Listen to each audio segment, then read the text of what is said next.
In this video review, I'm going to be looking at the Rii Mini Bluetooth keyboard, and I'm going to be comparing it against the Lenovo N5902. In the previous video, the 5902 was the winner when I compared it against its predecessor, the 5901. But in that video, I also said the following thing: but it doesn't work with Macs or anything else. And I also said you can't use it with a PlayStation 3, of course, or my Apple Mac Mini. Well, it turns out that that was a load of these. But before I go into that in any more detail, let's first have a look at the Rii Mini. The fun with this product starts with the packaging. At first glance it looks rather normal, but look a little bit closer and you'll see that the certificate of authenticity tells you that the product is dripping genuine disappearance. And rather confusingly, it tells you to meet the golden section of the mini size. And finally, as everyone knows, the instructor must have the best weapon. So I think we really should find out if this weapon really is dripping genuine quality and belongs in the golden section. Here's what comes inside the box. You get the keyboard, a USB lead and an instruction manual. That USB lead has a pass-through socket on it, and I wasn't quite sure why that was to start with. Then I realised it's so you can plug the Bluetooth dongle into your computer if you're short on USB leads and still charge the keyboard up.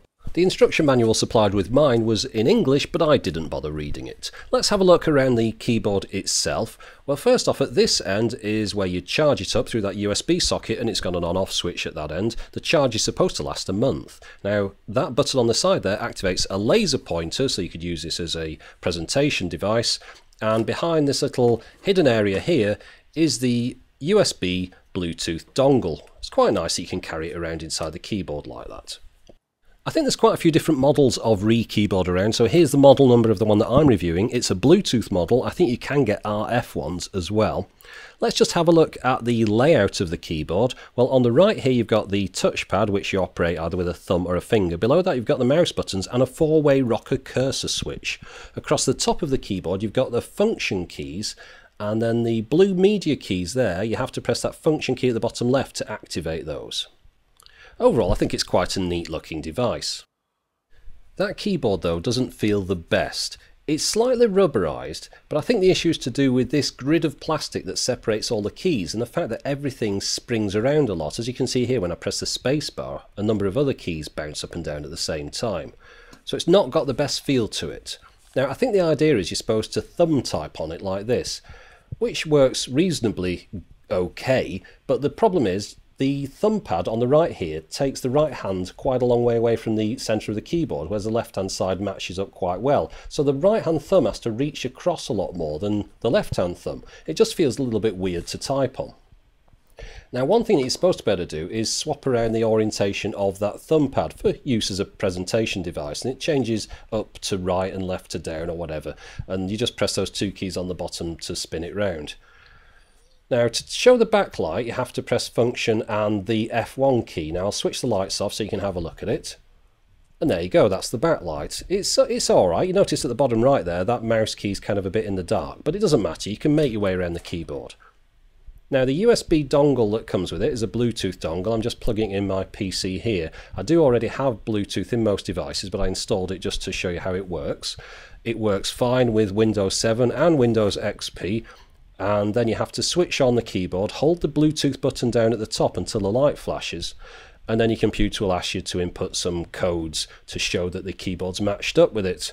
And then the whole thing just operates. The thumb pad operates fine, as does the keypad. Now, that means you can also use it, with it being Bluetooth, on a Mac as well, which works just fine, but also you could use it on an iPad. Now, it's not really ideal for an iPad. And this isn't just this keyboard, it's any Bluetooth keyboard, because you're swapping around between touching the screen and typing on the keypad all the time. Of course, the thumb pad doesn't operate on an iPad screen, it's just the keyboard that works.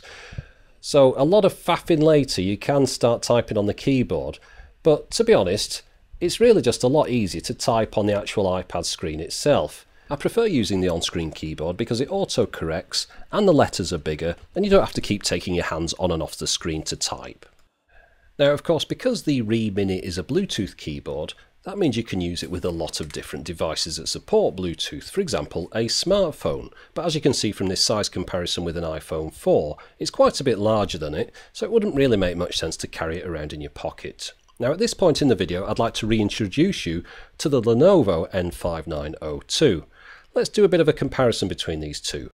The Rii uses a trackpad, whereas the Lenovo uses an optical finger navigation device. The Rii has got a 4-way cursor switch separated out, whereas the Lenovo incorporates it inside the keyboard here.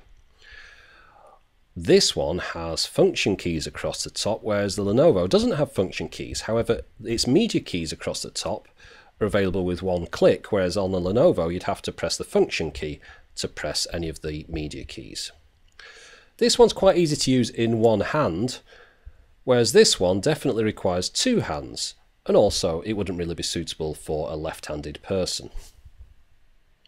Right, it's time to go back to the bit I mentioned at the beginning of the video, where I'm going to right some of those wrongs that I made in the Lenovo N5902 review. The mistake I made was because it uses an RF dongle rather than Bluetooth, and the manual in the box tells you that that RF dongle only works in Windows. Well, it turns out that that's wrong. If you plug it into an Apple Mac, you get this screen up telling you that it can't recognise the keyboard, but you just quit out of that, and from that point onwards, it works fine. You can use the optical finger navigation to get around, you can use the scroll wheel to get up and down, and of course you can also use the keyboard. So while we're in the business of experimenting, what happens when you plug that USB dongle into a Sony Playstation 3? Well, rather surprisingly, it works fine. You can get around the cross-media bar by using the optical finger navigation device.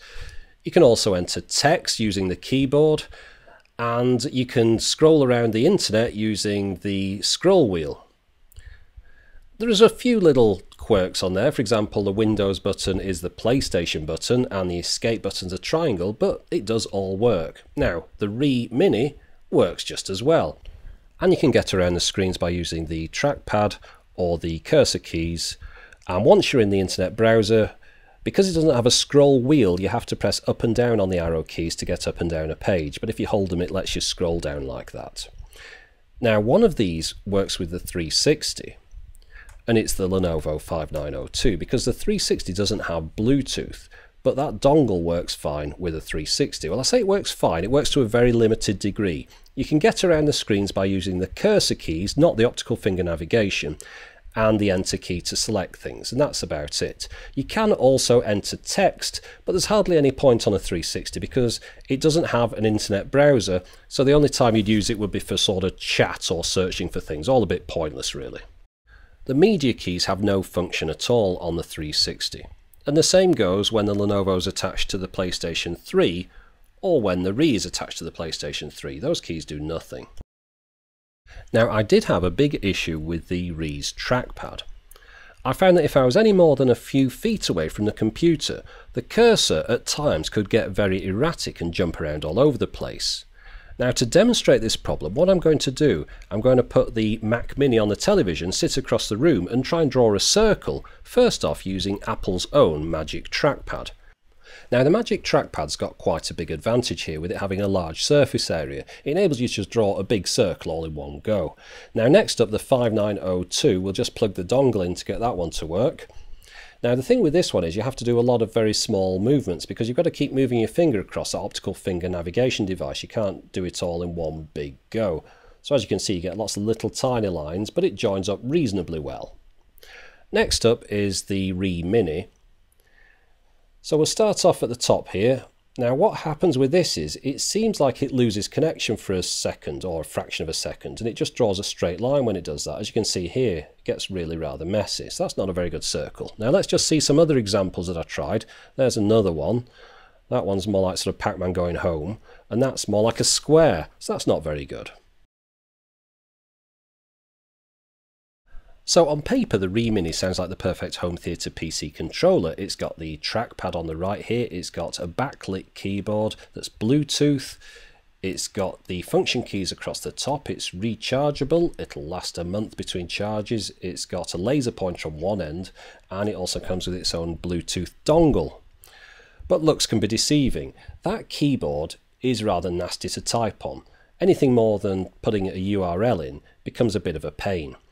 The cursor keys below the trackpad here are a good idea, but it could also do with a scroll wheel on the side there. I think that would make it a lot easier to use. Of course, that trackpad doesn't accept multiple finger gestures, but that's to be expected. But my big problem is with that trackpad. At the kind of distances that I was using this across the room from my home PC, it became very erratic and made it very difficult to select anything on screen. In fact, I felt like throwing the thing out of the window at times. So it should come as no surprise that I'd pick the Lenovo over the Rii Mini every time. And it's that trackpad that kills it for me. I mean, I'm no big fan of the Lenovo's optical finger navigation device, but at least it's accurate. Strangely enough, I found using the Bluetooth setup utilities to be a lot more inconvenient and time consuming than just plugging a dongle into a device and having it work straight away. The keyboard on the Rii Mini is pretty deplorable. It's a lot easier just using the keyboards on the devices that you'd normally use rather than trying to attach this Bluetooth one to them. Of course, the big thing in the Rii Mini's favour is that it's cheap, but then again it feels an axe cheap as well. Whereas on the other hand, the Lenovo is quite expensive, but you can actually tell where the money's gone. And that's why this controller is the one that'll find its way into my hand, when this one isn't two-hand. So all that remains for me now is to say thanks for watching.